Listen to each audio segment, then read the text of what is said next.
इस वीडियो में आप लोग सुनेंगे कि जिंदगी में खुश कैसे रहें। अगर आप थक गए हैं अपने जीवन से तो आपने सही वीडियो पर क्लिक किया है। आप अपने जीवन में खुश नहीं रह पाते, टेंशन बहुत है, परेशान रहते हो, परिवार का टेंशन है आदि, ये सब खत्म हो जाएगा इस वीडियो को सुनने के बाद। और यह बातें को फॉलो कर लिया तो आप जिंदगी में कभी दुख नहीं होंगे। हमारे चैनल को सब्सक्राइब कीजिए और बेल आइकन को प्रेस कर दीजिए ताकि ऐसा इन्फॉर्मेशन आपके पास पहुंच सके। तो चलिए शुरू करते हैं। खुश रहने का सबसे 10 आसान तरीका। खुश रहने का सबसे आसान तरीका क्या है? हमें लगता है कि खुश रहने के लिए कुछ खास तरह के हालात होने चाहिए, तभी हम खुश रह सकते हैं। सद्गुरु से 10 टिप्स जाने जिनकी मदद से हम आनंद पा सकते हैं। हम जीवन में जो भी करते हैं खुशी पाने के लिए करते हैं, लेकिन दुर्भाग्य से खुश रहना काफी मुश्किल काम लगता है। हमें लगता है कि खुश रहने के लिए कुछ खास तरह के हालात होने चाहिए, तभी हम खुश रह सकते हैं, लेकिन ऐसा नहीं है। गुरु बता रहे हैं कुछ आसान से नुस्खे जिन्हें अपनाकर हर हाल में हम खुश रह सकते हैं। सद्गुरु, जब आप बुनियादी रूप से खुश होते हैं, जब आपको खुश रहने के लिए कुछ करना नहीं पड़ता, तो आपके जीवन के हर आयाम में बदलाव आ जाएगा। आपके अनुभवों में और खुद को व्यक्त करने के तरीकों में बदलाव आ जाएगा। आपको पूरी दुनिया बदली हुई लगेगी। आपका अब कोई निहित स्वार्थ नहीं होगा, क्योंकि चाहे आप कुछ करें या ना करें, चाहे आपको कुछ मिले या ना मिले, चाहे कुछ हो या ना हो, आप स्वभाव से ही आनंदित होंगे। जब आप अपने स्वभाव से ही खुश होते हैं तो आप जो भी करेंगे वह बिल्कुल अलग स्तर पर होगा। एक खुशहाल जीवन के लिए 10 साधन। पहला तरीका। 1. ध्यान रखें कि खुश रहना आपकी बुनियादी जिम्मेदारी है। किसी इंसान की पहली और सबसे महत्वपूर्ण जिम्मेदारी एक खुशमिजाज प्राणी होने की है। खुश रहना जीवन का चरम पहलू नहीं है, ये जीवन का बुनियादी पहलू है। अगर आप खुश नहीं हैं तो आप अपने जीवन में क्या कर सकते हैं? एक बार आप खुश हों तभी दूसरी महान संभावनाएं खुलती हैं। चाहे आप जो भी करें, आप अपने अंदरूनी गुणों को ही विस्तार देते हैं और जगाते हैं। चाहे आप इस बात को पसंद करें या नहीं, हकीकत यही है। जब तक कि कोई महत्वपूर्ण चीज आपके भीतर घटित नहीं होती, आप दुनिया के लिए कुछ बहुत महत्वपूर्ण नहीं कर सकते।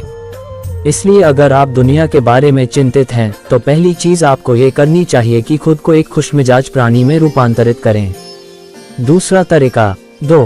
पहचाने की खुशी आपकी मूल प्रकृति है। इससे कोई फर्क नहीं पड़ता कि आप अपने जीवन में क्या कर रहे हैं, चाहे वह कारोबार हो, सत्ता, शिक्षा या सेवा। आप ऐसा इसलिए कर रहे हैं क्योंकि आपके भीतर कहीं गहराई में एक भावना है कि इससे आपको खुशी मिलेगी।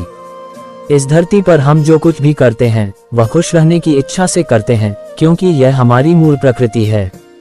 जब आप बच्चे थे तो आप यूं ही खुश थे, वही आपकी प्रकृति है। खुशी का स्रोत आपके भीतर है, आप उसे हमेशा के लिए एक जीवंत अनुभव बना सकते हैं। तीसरा तरीका। 3. चीजों का महत्व पहचानें। आज सुबह क्या आपने देखा कि सूर्य बहुत अद्भुत तरीके से उगा? फूल खिले, कोई सितारा नीचे नहीं गिरा, तारामंडल बहुत अच्छी तरह काम कर रहे हैं, सब कुछ व्यवस्थित है। आज समूचा ब्रह्मांड बहुत बढ़िया तरीके से काम कर रहा है, मगर आपके दिमाग में आया किसी विचार का एक कीड़ा आपको यह मानने पर मजबूर कर देता है कि आज बुरा दिन है। कष्ट मुख्य रूप से इसलिए होता है क्योंकि ज्यादातर इंसान इस जीवन के प्रति सही नजरिया खो बैठे हैं। उनकी मनोवैज्ञानिक प्रक्रिया अस्तित्व की प्रक्रिया से कहीं बड़ी हो गई है, या सीधे सीधे कहें तो आपने अपनी रचना को सृष्टा की सृष्टि से कहीं अधिक महत्वपूर्ण बना दिया है। ये सारी पीड़ा का बुनियादी स्रोत है। हम इस बात की पूरी समझ खो बैठे हैं कि यहाँ जीवित रहने के क्या मायने हैं। आपके दिमाग में आया कोई विचार या आपके मन की कोई भावना फिलहाल आपके अनुभव की प्रकृति को तय करती है। और यह भी हो सकता है कि आपके विचार और भावना का आपके जीवन की सीमित हकीकत से कोई लेना देना न हो। पूरी सृष्टि बहुत बढ़िया तरीके से घटित हो रही है, मगर सिर्फ एक विचार या भावना सब कुछ नष्ट कर सकती है। चौथा तरीका। 4. मन या दिमाग को उसके असली रूप में देखें। जिसे आप मेरा मन कहते हैं वह असल में आपका नहीं है। आपका अपना कोई मन नहीं है, कृपया इस पर ध्यान दें। जिसे आप मेरा मन कहते हैं वह बस समाज का कूड़ेदान है। कोई भी और हर कोई जो आपके पास से गुजरता है वह आपके दिमाग में कुछ न कुछ डाल जाता है। आप वाकई यह चुन नहीं सकते कि किससे आपको चीजें ग्रहण करनी है और किससे नहीं करनी। अगर आप कहते हैं मुझे यह व्यक्ति पसंद नहीं है, तो आप किसी भी और से ज्यादा उस इंसान से ग्रहण करेंगे। आपके पास कोई चारा नहीं है। अगर आपको इस बात की जानकारी हो कि उसे ठीक करके कैसे इस्तेमाल करना है, तो एक कूड़ेदान उपयोगी हो सकता है। असर और जानकारी का ये ढेर जो आपने जमा किया है, वह सिर्फ दुनिया में जीवित रहने के लिए उपयोगी है। आप कौन हैं, इससे उसका कोई संबंध नहीं है। 5वां तरीका 5 मन से अपने बुनियादी अस्तित्व की ओर बढ़ें। जब हम किसी आध्यात्मिक प्रक्रिया की बात करते हैं, तो हम मन से अपने बुनियादी अस्तित्व की ओर जाने की बात करते हैं। जीवन का संबंध इस सृष्टि से है जो यहाँ मौजूद है, उसे पूरी तरह जानना और उसके असली रूप में उसका अनुभव करना, अपने मन मुताबिक उसे विकृत न करना ही जीवन है। अगर आप अस्तित्व की हकीकत की ओर बढ़ना चाहते हैं, तो सरल शब्दों में आपको बस इस बात का ध्यान रखना होगा कि जो आप सोचते हैं वह महत्वपूर्ण नहीं है, जो आप महसूस करते हैं वह महत्वपूर्ण नहीं है। आप जो सोचते हैं उसका हकीकत से कोई लेना देना नहीं है, उसका जीवन के लिए कोई बड़ा महत्व नहीं है। मन बस उन फालतू चीजों में उलझा रहता है जो आपने कहीं और से इकट्ठा किया है। अगर आपको वह महत्वपूर्ण लगता है, तो आप कभी उसके परे नहीं देख पाएंगे। आपका ध्यान स्वाभाविक रूप से उस दिशा में जाता है जिसे आप महत्वपूर्ण मानते हैं। अगर आपके विचार और आपकी भावनाएं आपके लिए अहम हैं, तो स्वाभाविक रूप से आपका सारा ध्यान वहीं होगा। मगर यह सिर्फ एक मनोवैज्ञानिक हकीकत है। इसका अस्तित्व में मौजूद चीजों से कोई लेना देना नहीं है। कष्ट हम पर बरसाया नहीं जाता, उसे पैदा किया जाता है, और उसे बनाने वाला कारखाना आपके मन में है। अब इस कारखाने को बंद करने का समय है। 4वां तरीका 6 पाने की कोशिश न करें, अभिव्यक्त करना शुरू करें। आज हम इतने जोर शोर से खुशी की तलाश कर रहे हैं कि धरती का जीवन ही खतरे में पड़ गया है। खुशी की तलाश में न रहें, दुनिया में अपनी खुशी को अभिव्यक्त करना जानें। अगर आप मुड़कर अपने जीवन को देखें, तो आपके जीवन के सबसे खूबसूरत पल वे थे जब आप अपनी खुशी को अभिव्यक्त कर रहे थे, न कि जब आप उसकी तलाश कर रहे थे। जो आप बचाते हैं वह कभी आपका गुण नहीं होगा। जो आप फैलाते हैं, जो आप बिखेरते हैं, वह आपका गुण होगा। अगर आप अपनी खुशी को बचा बचा कर रखेंगे, तो जीवन के अंत में कोई ऐसा नहीं कहेगा, उसने अपने अंदर खुशी का एक एक अंश बचा कर रखा, वह बहुत खुशी के साथ मरा। वे कहेंगे, ये भयानक प्राणी अपनी जिंदगी में कभी मुस्कुराया तक नहीं। लेकिन अगर आप हर दिन अपनी खुशी और प्यार को फैलाएंगे, तो लोग कहेंगे, अरे वह एक खुशमिजाज और प्यार करने वाला इंसान था। 7वां तरीका 7 मुस्कुराए। सुबह जब आप उठते हैं, तो पहली चीज आपको ये करनी चाहिए कि आप मुस्कुराएं। किस पर? किसी पर नहीं, क्योंकि आप जगे। यह कोई छोटी बात नहीं है। लाखों लोग जो कल रात सोए थे, आज नहीं उठे, मगर आप और मैं उठे। क्या ये बहुत बढ़िया बात नहीं है कि आप जगे? इसलिए अपने जगने पर मुस्कुराए। इसके बाद आसपास देखिए, और अगर कोई है तो उन्हें देखकर मुस्कुराए। बहुत सारे लोगों के साथ ऐसा हुआ कि उनका कोई प्रियजन आज सुबह नहीं जगा। आपको जो भी लोग प्यारे हैं वे जगे। वाह, ये तो बहुत अच्छा दिन है ना? फिर बाहर जाए और पेड़ों को देखिए, वे भी पिछली रात को नष्ट नहीं हुए। बहुत से लोगों को यह अजीब लग सकता है, मगर आपको इसका महत्व तब पता चलेगा जब आपका कोई प्रियजन सुबह नहीं उठेगा। इसका महत्व जानने के लिए तब तक का इंतजार न करें। यह कोई अजीब या हंसने वाली बात नहीं है। ये सबसे कीमती चीज है कि आप जीवित हैं, और जो भी आपके लिए मायने रखता है वह जीवित है।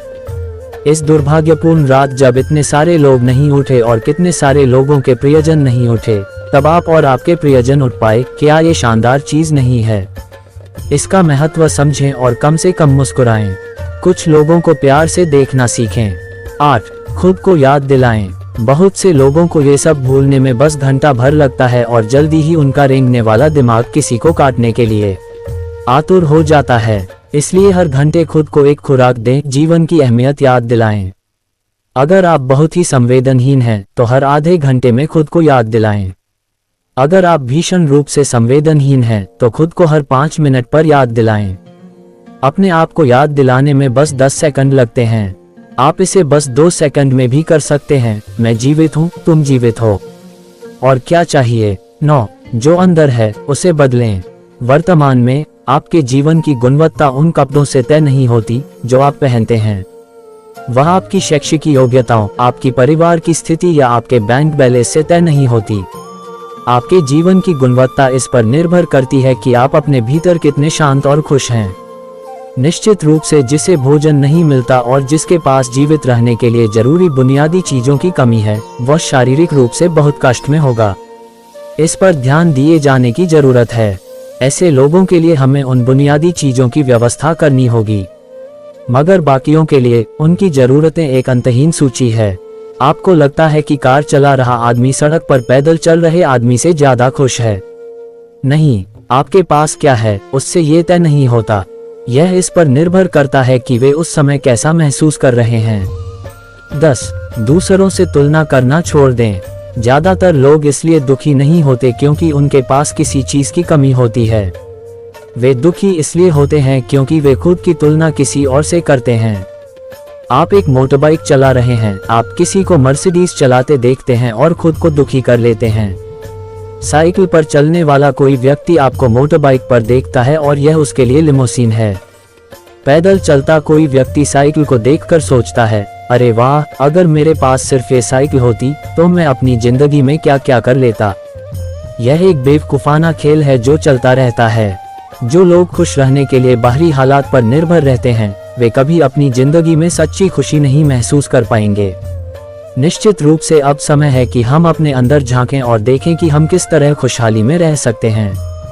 जीवन के अपने अनुभव से आप साफ साफ देख सकते हैं कि सच्ची खुशी आपको तभी मिलती है जब आपके अंतर्मन में बदलाव आता है। जब आप खुश होने के लिए बाहरी स्थितियों पर निर्भर होते हैं, तो आपको समझना चाहिए कि बाहरी हालात कभी भी 100% आपके अनुकूल नहीं होते। जब ये हकीकत है, तो कम से कम इसे एक इंसान यानी कि आपको उस तरह रहना चाहिए जैसे आप रहना चाहते हैं। अगर आप अपने अंदर उस तरह होते हैं जिस रूप में आप खुद को रखना चाहते हैं, तो आप कुदरती तौर पर खुश होंगे। यह कोई ऐसी चीज नहीं है जिसे आपको खोजना पड़े। अगर आप अपनी मूल प्रकृति में वापस चले जाते हैं, तो आप सिर्फ खुश ही रहेंगे। वीडियो को अंत तक देखने के लिए बहुत बहुत धन्यवाद। वीडियो कैसा लगा कमेंट में जरूर बताएं।